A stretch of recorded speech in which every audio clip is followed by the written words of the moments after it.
there's lots of people around here who can help you think through that. But you will need an attorney to do that. Now, if your company is getting started based on technology that the university owns, which it would if you develop the technology as a faculty or a student, then you need to license the technology from the university, which means you need to get their permission to use it. And you got to pay them for that. Okay? And that's a negotiation between you and the university.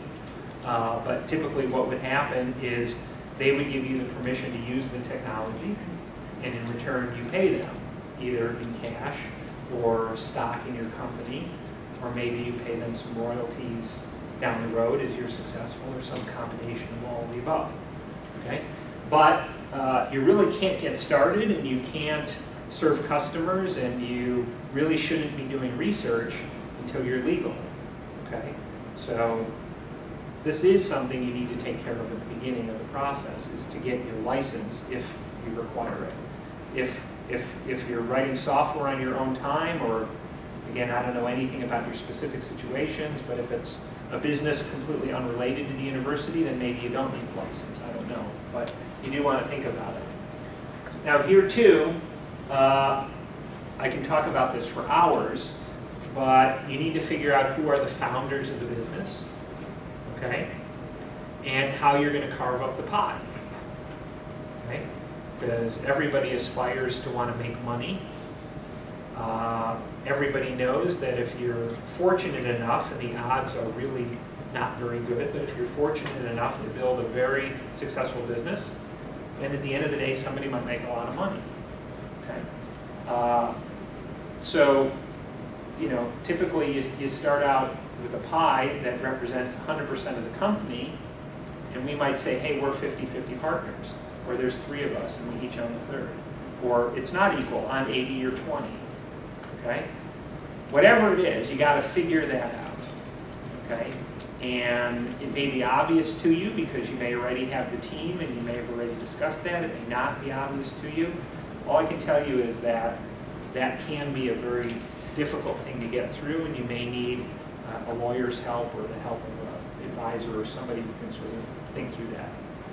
But what you don't want to do is just start adding value without having figured that out, because that's what creates a tremendous amount of problems down the road. In a company, a legal company, okay, there's 2 kinds of advisors that you could have. The last one, the board of directors, that's actually a legal responsibility.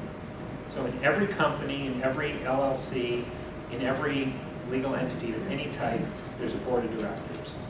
Now, the board of directors could also be you, the same people who are the founders, or it could be other people. But there's a legal responsibility and laws that have to be followed in order to be able to maintain your legal status by people who are on your board of directors. Okay? So there too, it's common in young companies, especially before you raise money, to have your board be the founders. But once you start raising money, your investors are not going to let that continue. They're going to want board seats, or they're going to want industry experts to sit on your board, people who know what they're doing, and the level of sophistication will increase over time. Initially, it can be very small, but when you incorporate, you have to identify to the state who's on your board of directors. Okay? Board of advisors, though, is informal. Okay? That's where, you know, if you're doing something related to ophthalmology, you can go find an ophthalmologist and say, we want you to be an advisor, which means we want to pick your brain, we want to get advice and guidance from you, we want you to open doors for us. We'll compensate you for that, but they have no legal responsibility. A director has a legal responsibility. Okay? So it's common, especially if you're doing something that's very technical, to, you know, have directors be the founders, but to kind of gussy things up with some names of people who have track records or expertise in your industry as advisors. If you look at the websites for venture-backed companies, you see this all the time. Medical devices, take any company that's doing medical devices, go on their website, you know, say board of directors and then advisors, right? Because you have to have surgeons and doctors and blah, blah, blah. All right? Do they both get compensated the same way? Well, typically, there's no right answer to that. But typically, if the board members are founders or employees of the company, they don't usually also get compensated for being directors because they already have jobs with the company. If a director is somebody else, then it is very common that they get compensated, usually with stock or stock options. Okay? I mean, they talk about the advisor and the director. Yes, advisors too. I mean, again, it depends. You know, maybe you have friends or somebody willing to help you, but you know, if you approached me and said, "Hey, Neil, I'm starting this business, and we need somebody like you who's been through this process before," I'd say, "Fine. My time is worth something. My expertise is worth something. I understand that you don't have cash to pay me, but I'm entitled to some stock or some stock options." That's typically how you, and there are norms for kind of what's expected, but you almost always compensate your board of advisors or board of directors with stock, because they should benefit if you benefit. Okay, team. I think this is the second to last slide, but I'm not 100% sure. And then we can go deep on anything if you want to. But, you know, who's going to do the work? Okay? Forget about who owns the business. Okay? You know, if you have a device and you need engineers to develop it, if you need people to test it, if you need people to make it, if you need people to take it through clinical trials, who's going to do that? So, you know, you got to have a plan. Okay? Is it part-time people? Is it full-time people? If you're faculty, what's your role going to be? Et cetera, et cetera, et cetera. I will tell you there's one thing here. If you're going to go the SBIR route, the PIs on SBIRs have to have their principal employment with the small business. Okay?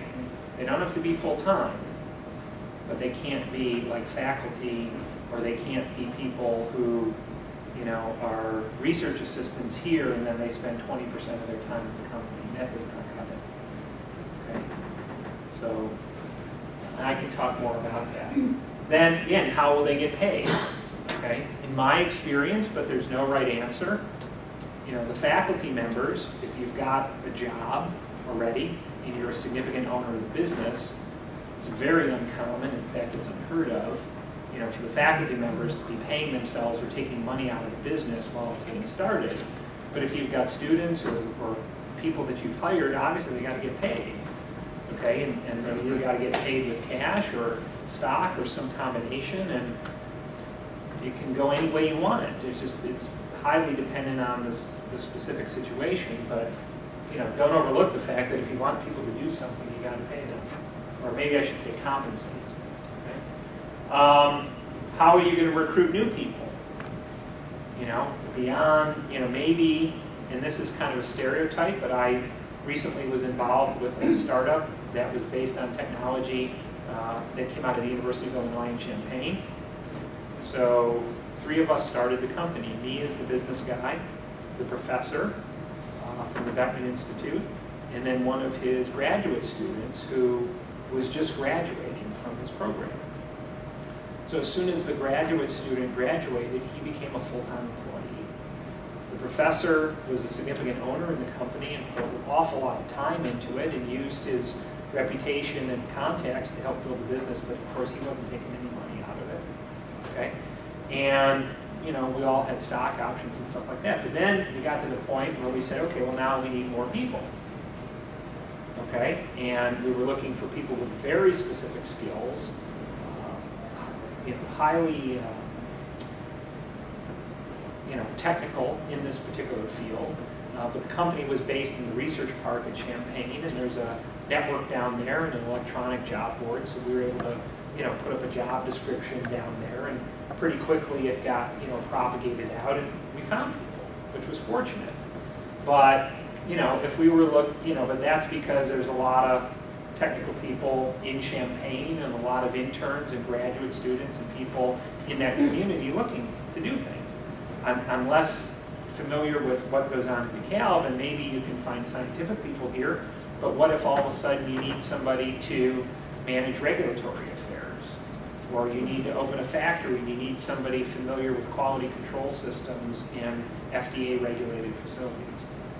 I mean, are you going to find something like that right around here? And if so, how are you going to find them? So it may not be a huge issue at the moment, but if your business grows, eventually you're going to need to reach people beyond your immediate network. I would encourage you to get clarity with your co-founders and the other people on your founding team about who's responsible for what. Sounds kind of simple, but again, you just want to make sure that there's no misunderstandings. And not everything is done, as a committee, as a group, because that quickly becomes unworkable. So maybe one person's responsible for the bills, maybe one person's responsible for business development and marketing, another person's responsible for technical. You can certainly all share in that, but you just get nowhere if every time you need to decide to order some chemicals, you have to have a meeting to discuss it.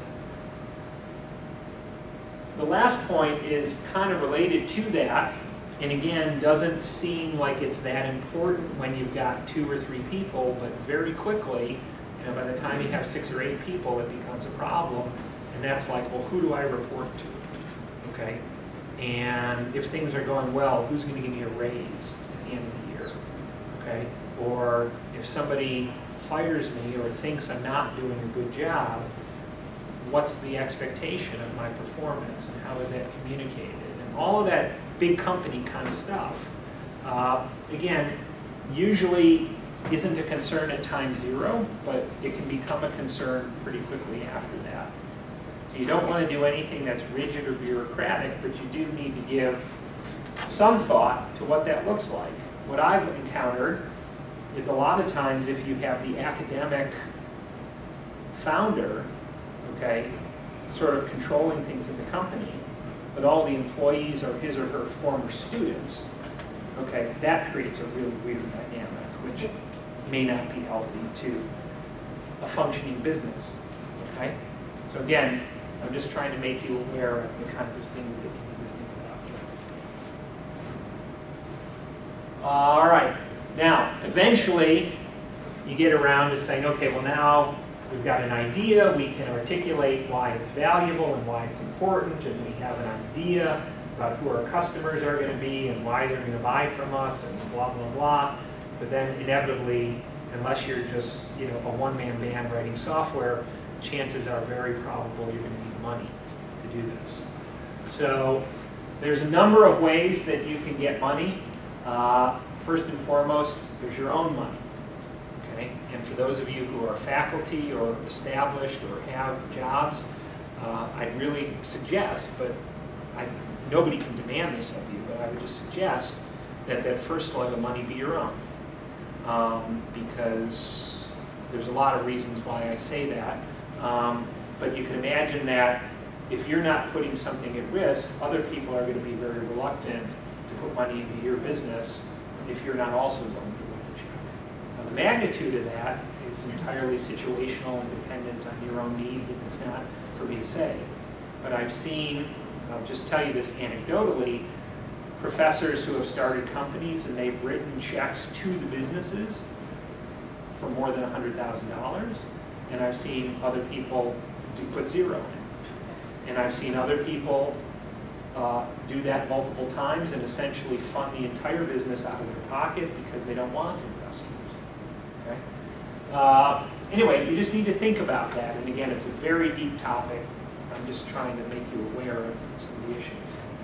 Borrowing money is really not a very good option for startups, but you hear a lot about that, like, hey, I'll go to the bank or something like that, and that really isn't going to happen.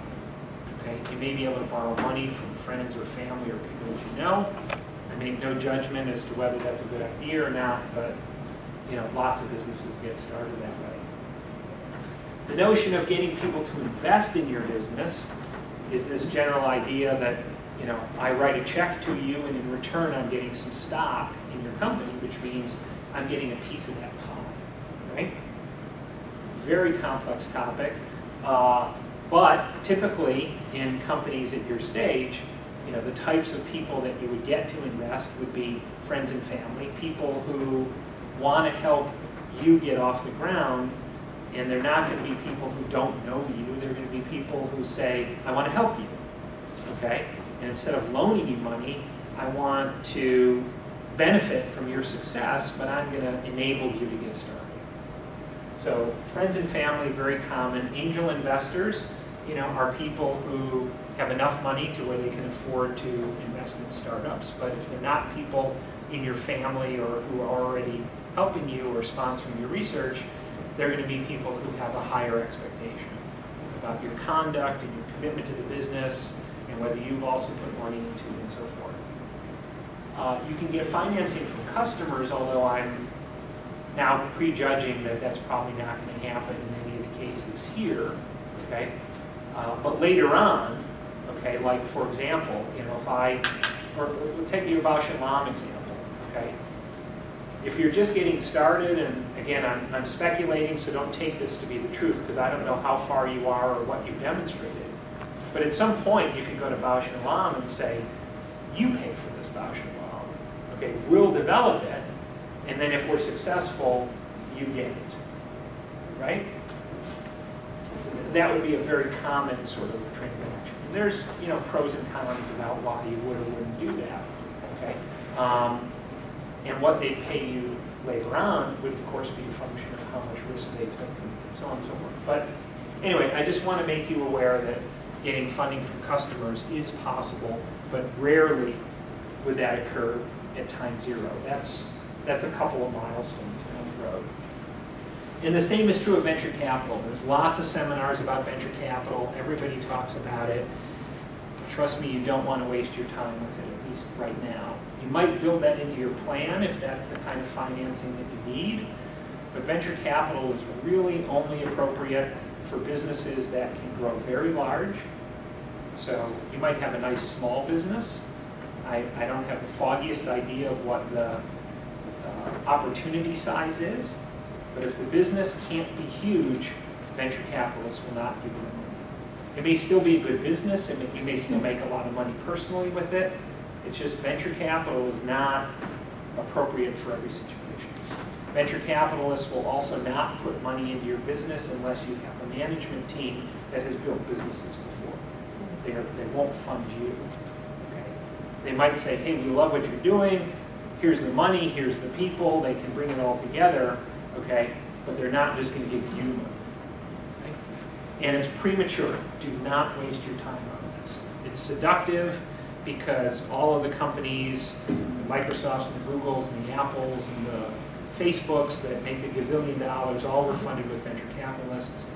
Do not use those as your models, because that's not the paradigm you want to follow. Now, let me talk about grants, which is a little bit more appropriate. I can go as deep as you want on SBIRs. I don't know if you're familiar with it, but to make a long story short, well, first of all, there's the tech grant competition here, obviously. So having that $20,000 would be a really nice way to get started and overcome some of the expenses that you're going to have. But the SBIR, is anybody not familiar with SBIR program? Okay, well then let me just give you a few minutes on it, but you'll want to dig into this further. Now, SBIR program, SB stands for Small Business, Small Business Innovation Research. They're basically extramural grants made by government agencies like the National Science Foundation, the Department of Energy, the Department of Defense, NIH, into small businesses. So it's a set-aside pool of money so that if you're going after NIH money, you're not competing with universities, and you're not competing with, you know, the Mayo Clinic, and you're not competing with General Electric. Okay, so it's a small business set-aside. Even still, it's very competitive and hard to get. But if you have a good team and a good idea, you can get it. And your so-called Phase 1 SBIR grants today, for most of the agencies, are about $150,000. And that's free money. It's like a research grant, okay? except it's not, and I'll come back to that in a moment. But every one of the startups that I've been involved with, we've successfully gotten a small business grant. In the case of that medical diagnostics company that I told you about, we got that SBIR right at the time that this graduate student was graduating, and so good for the company, good for him. He immediately had a job continuing to work on the research that was the subject of his thesis, and we had the money to be able to pay him, because that's his only source of income, right? And he's a full-time employee of the company. Now, getting an SBIR, again, is a much deeper topic on how you write the grants and where you go looking for them and so on and so forth. But for those of you who are doing something technical or scientific, it's very, very appropriate that you take a look at this. If you're doing something that's like in entertainment or games or something that's not a necessity or driven by the agenda of a federal agency, probably aren't going to get. There's probably not SBIRs available. But if you're working on medical innovations, energy technologies, new materials, nanotech, blah, blah, blah, there's probably SBIR topics. And I just also, our Office of Sponsored Projects is available to help you figure out which agencies might be appropriate for you. And if you want to write into your venture grant a strategy for forming a company that could accept an SBIR or going to an SBIR workshop, those would be legitimate expenses because it would move your venture closer to commercialization. Yeah, and as Lisa said, I mean, there's a lot of workshops, certainly in Chicago. You don't have to look very far to get up to speed on this. Now, again, the one thing that I mentioned before, though, is that the PI of the grant needs to be an employee of the company. Okay?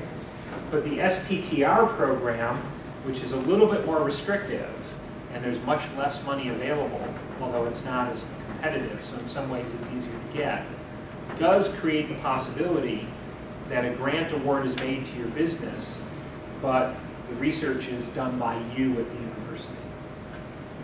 So the PI on an STTR could be a university faculty person. It's almost like a pass-through, not quite, but, and again, I'm glossing over a somewhat complex topic, but you do want to consider this, because if you're starting a business as you're all thinking of doing, and it's based on unproven innovations, and you've got a very thin team, without question, grants like the ones available at the university and the SBIRs is the best way you're going to get money. Okay? But even still, there's no free lunch, because it takes a lot of work to get these things. Just like at the university, you've got a whole infrastructure here in your sponsored research office who manages that for you. If you get one of these into your small business, there's an administrative cost that comes with it, and it can take 6 months to get the money. The reason why it's so valuable to get the money is that the SBIRs typically come in 2 phases. So just like your research grants, you can't get a phase 2 unless you get to phase 1. But if you get to phase 1, that first $150,000 is sort of to do a prototype or to kind of demonstrate feasibility. But the phase 2s are $750,000. So if you're really good, and again, this is competitive, suddenly you can get almost $1 million worth of grant money to develop your technology, without giving anything up. So it's clearly the way to go. But again, it requires effort, it takes a lot of time, etc. The one very important piece of advice that I want to give you, though, is that even if you're lucky enough to get a grant, you still need some of the money. Even if you get a $150,000 SBIR, there are certain kinds of expenses, like legal expenses, for example, patents that you can't spend. Okay? If you want to go to a trade show to market your thing, if you need to get on a plane to talk to a customer, blah, blah, blah. Okay? You can't pay for some of those things out of your grant. So the grant is still going to be restrictive around expenses associated with your R&D. You can use it to pay people, you can use it for facilities, materials and supplies. It's great, okay? All I'm saying is it cannot be 100% of all of the funds that your company needs. You're going to need some other money. But investors will be much more likely to give you money if you've also gotten an SBIR, right? Because then that money's there. So my general rule of thumb is pursue the grants, but you got to raise some money as well, just to give you the freedom to make decisions and not be locked into the grants. Okay? Now, some people too, and I don't suggest that this is an aspiration, but some companies just sort of go on indefinitely with SBIRs. The agencies don't like that. They want you to use their money to develop products and sell products. Okay? So that should be your aspiration.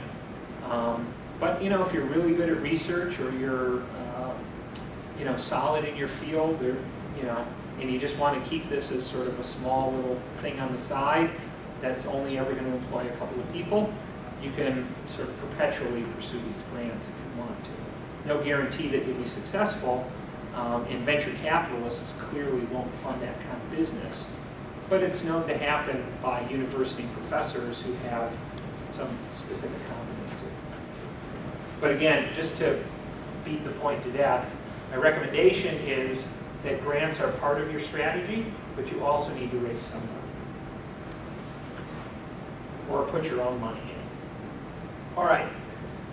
I've got a lot of other material after this that we won't get to, just takes a deeper dive on this. But as you're sitting here today,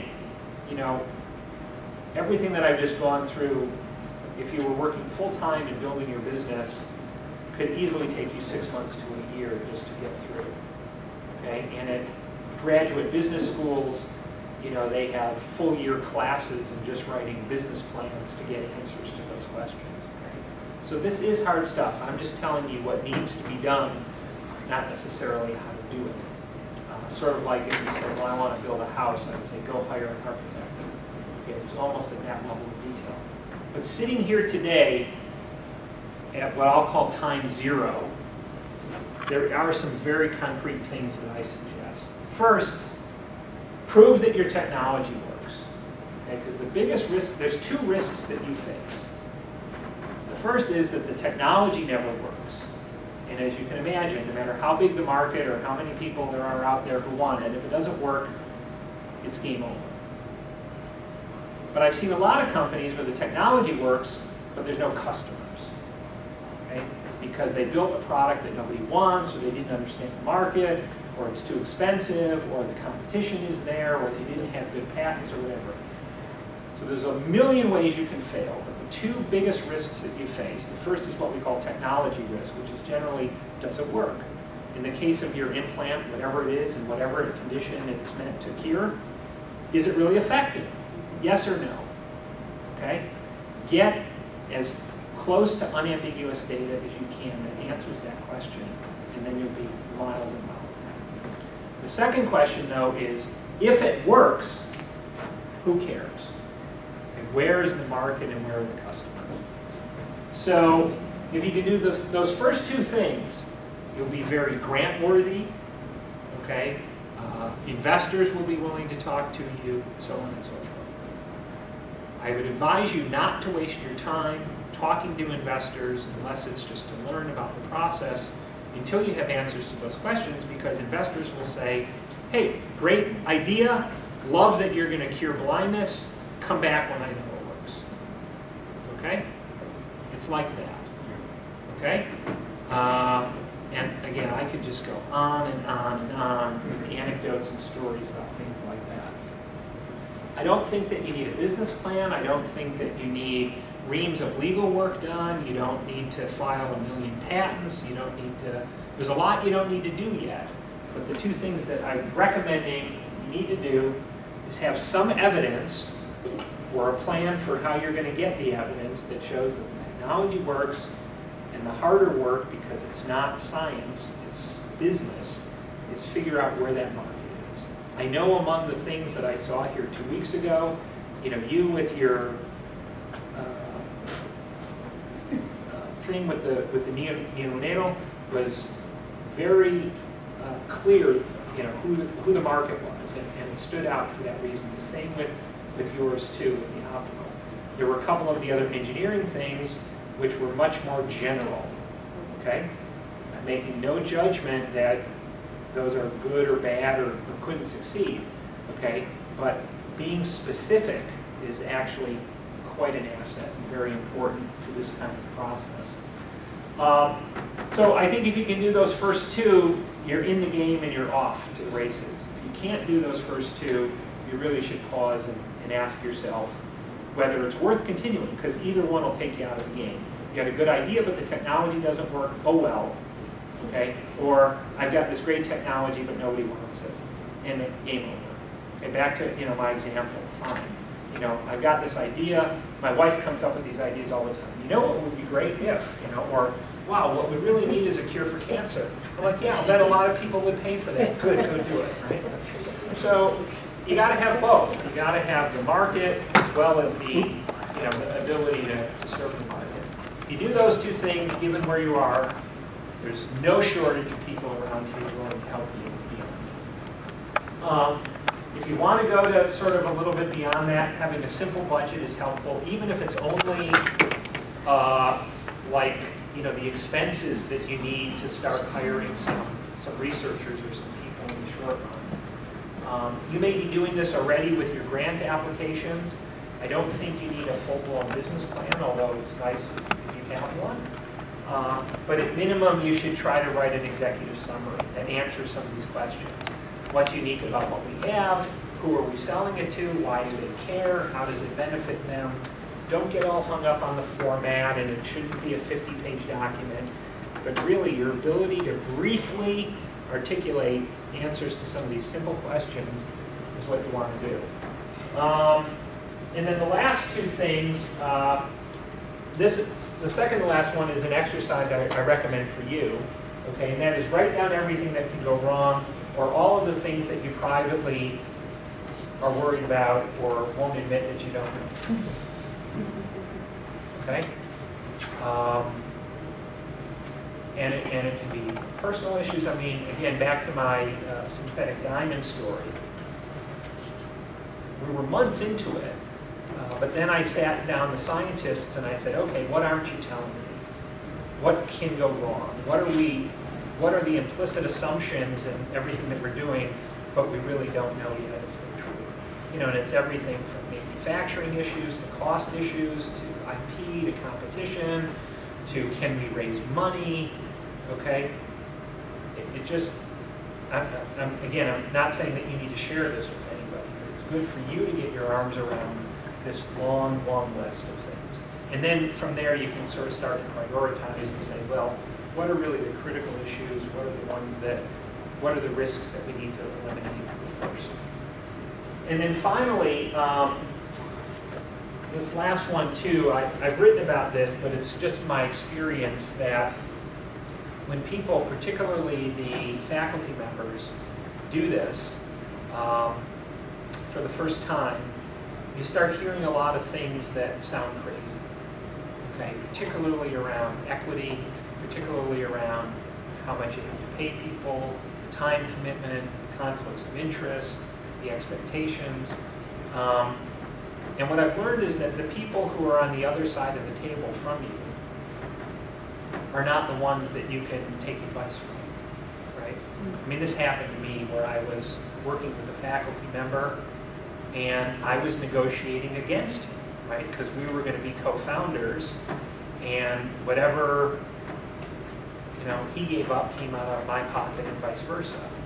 And it wound up being, much to my disappointment, a big problem because he thought I was taking advantage of him.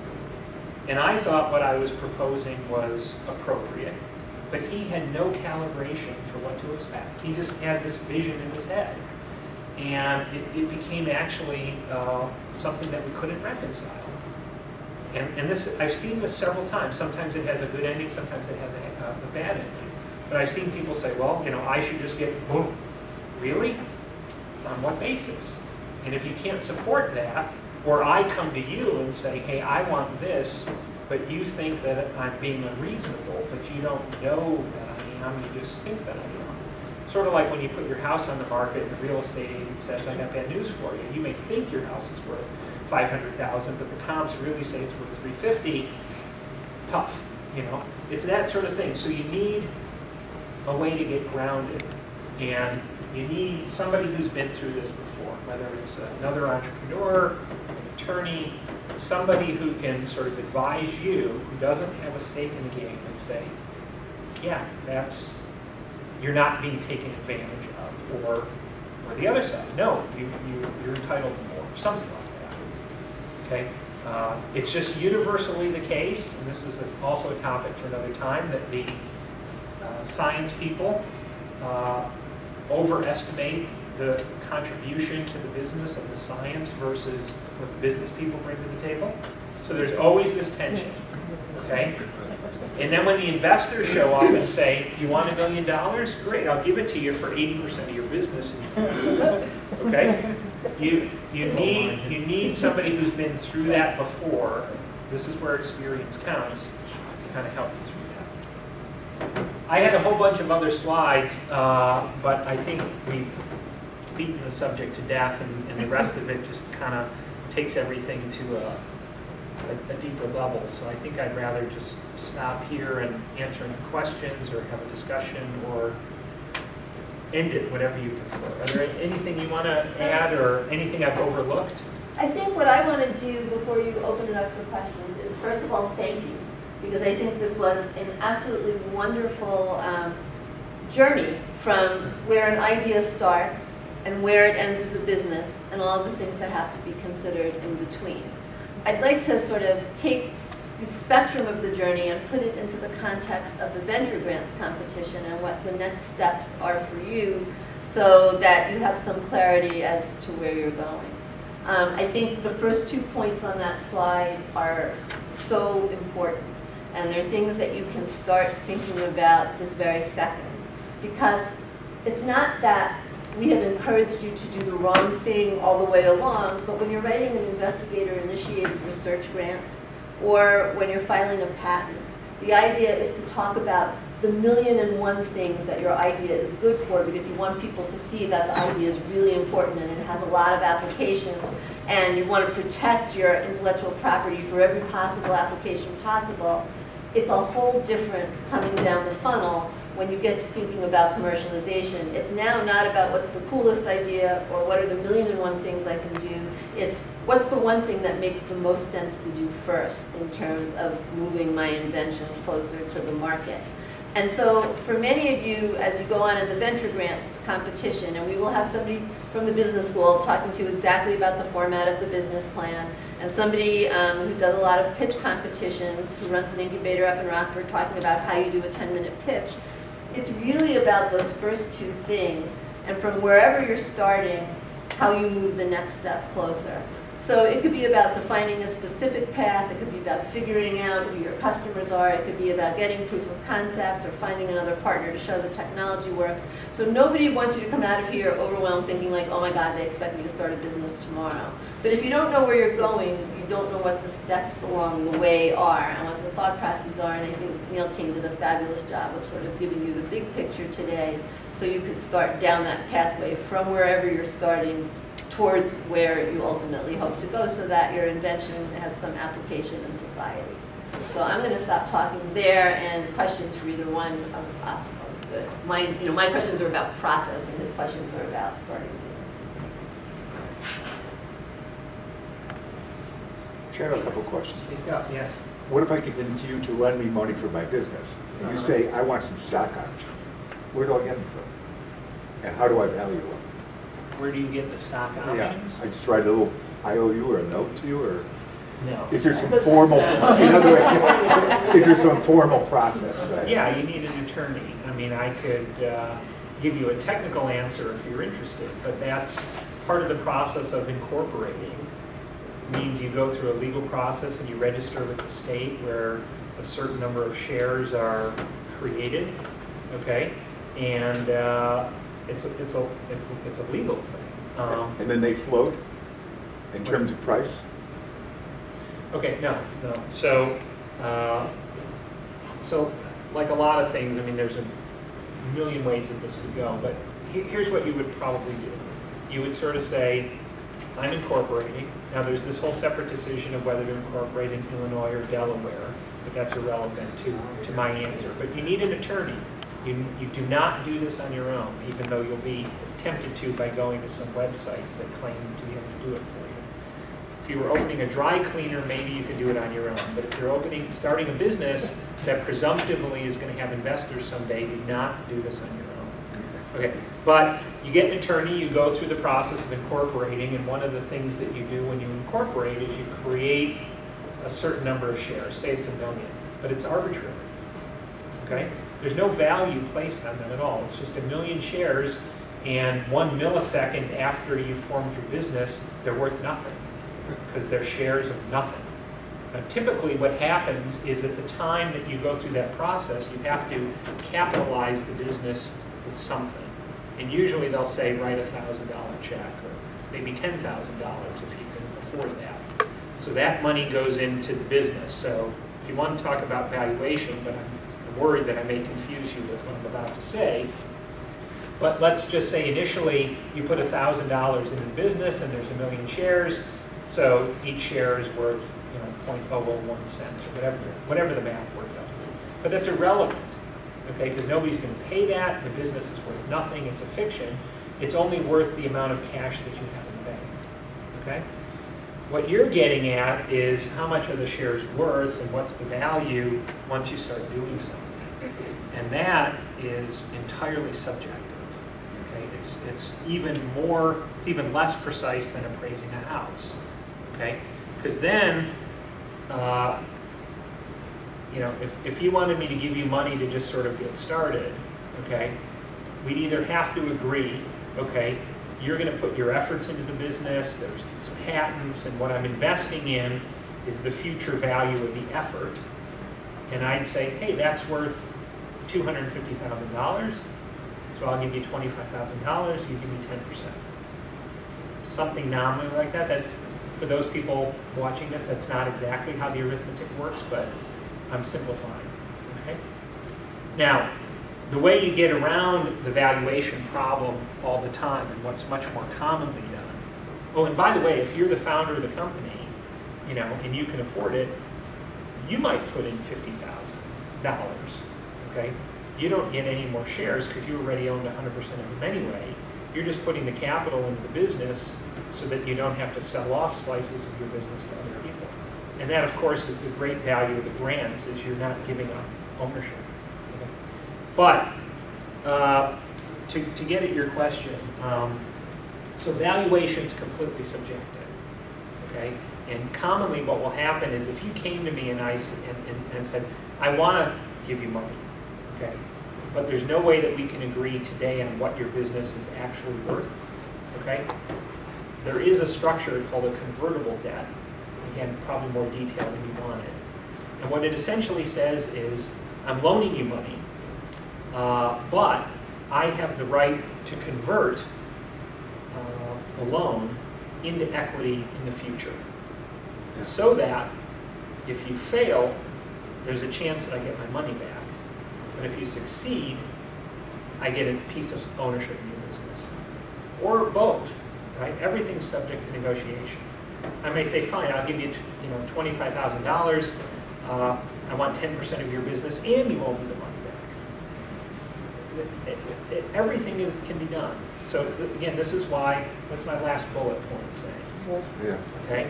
This will all seem strange to you, and if I came to you and handed you what's known as a term sheet and said, let's do this, you would look at it and go, I have no idea if what Neil is proposing makes any sense. Okay? Stock options, though, are a different thing. A stock option is sort of like a contract that gives me the right to buy your stock, right? So again, probably more detail than you wanted, but awarding me stock options doesn't actually give me ownership rights in the business. Selling me stock does make me an owner. Borrowing money from me makes me a creditor, which means that I have first claim on the assets of the business. You need an attorney. You know the name Or of a the longer attorney? seminar. I've done 2-hour seminars just on that. Other questions? I had one. Yeah. From your experience, would you like have a broad-based customer and a specialized niche, like how you explained with the Samsung phone, just broad-based smartphone, but a special niche in that? Or would it be better to have a marketing where it was a special niche, for example, hearing aid, but a modification to that? When you're writing the business proposal, which is a better target? It's hard for me to give you a direct answer the way you've posed the question. I guess what I would say is the following, though. If the determinant of the success of my business was entirely based on making Samsung a customer, okay, that's going to be a very, very, very risky thing, right? So on one level, it might be better if there was a larger number of customers, but there's also something to be said for pursuing a niche. In other words, I'm trying to think if I can give you an example. Forget about the displays. You know. The hearing aid, for example. Okay, let's talk about hearing aids. Fine. That's a very small niche of customers. But your modification of small how? I'm sure. I don't compared know. to smartphones. Yeah, but how big is the hearing aid market? So you're looking at the modification to the hearing aid. How beneficial it is that what you're looking Well, again, because what is your technology? For example, the technology that you had was one add to that was the hearing aid. You could use it for the hearing impaired. Right, but what is it, like an algorithm or a... Yeah. Okay. So your customer would be somebody who already makes hearing aids. You are giving them, if they license that or buy that from you, a way to improve their hearing aid. That's right. Correct? That's right. Okay. So now you need to know, so your target market then is the number of hearing aids that are sold, multiplied by whatever you could charge per hearing aid. And I don't have the foggiest idea whether it's 10 cents or $10 or $100, but let's just say, and I'm making up numbers, I don't have the foggiest idea, let's say 20 million hearing aids are sold in the United States. Globally, it's a much bigger number, but if there were 20 million hearing aids sold in the United States, and through your work and research, you discovered that the value of your algorithm was such that they pay you $1 royalty, okay? Then your market is $20 million.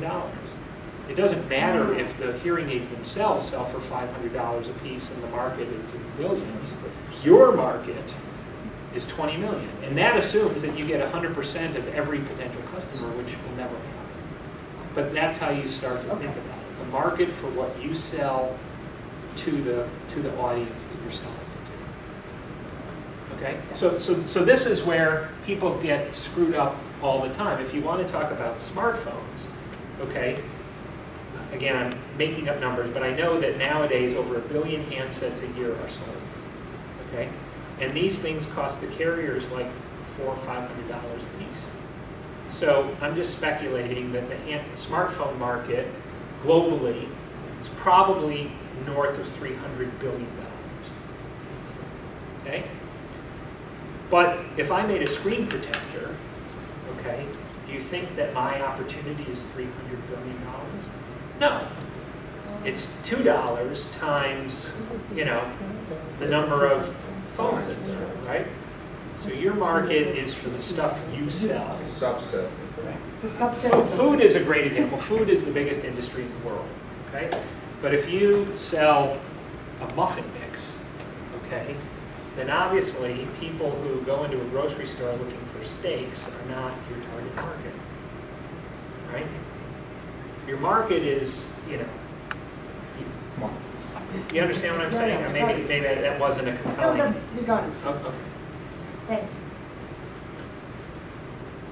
Other questions? Feel free. We've got a few more minutes, or any questions? What kind of strategies can you give in terms of gaining more traction with respect to licensing? So you don't want to develop the product all the way, but you want to bring it to a point that's licensable. My recommendation is that before, approaching any licensees, they want to know that it works. Licensees, and I'm sure there's always exceptions, right, especially in tech, but licensees generally aren't interested in technology risk, okay? The best case scenario, now there may be reasons why you need to step back from this, but the best case scenario is you say, I got an algorithm, it's proven. I actually have a friend who worked in a startup who had a noise cancellation algorithm that they built a company and then Qualcomm acquired them. So I think it's in a lot of the Jawbone, I don't know if that's a brand, but the Bluetooth headsets have that algorithm baked in there. And that was a license play. But generally speaking, as much as possible, you want to bring it to your prospective customer at a time when they can buy it, right? They say, I see what you've got the algorithm, it's copyrighted, it's protected, we know what the API or the interface is, whatever the correct term is. We can evaluate it and we can make a decision whether we want it. Now that's very different than, hey, I'm a university professor and I got this idea and it kind of works, but it needs some refinement. Give me some money and let me see if it goes forward. Again, there's just always exceptions, because in pharmaceuticals, for example, they will pay you when it's just very preliminary, right? But in tech, generally, the best place for you to be is to say, it's debugged, it's ready to go, here it is.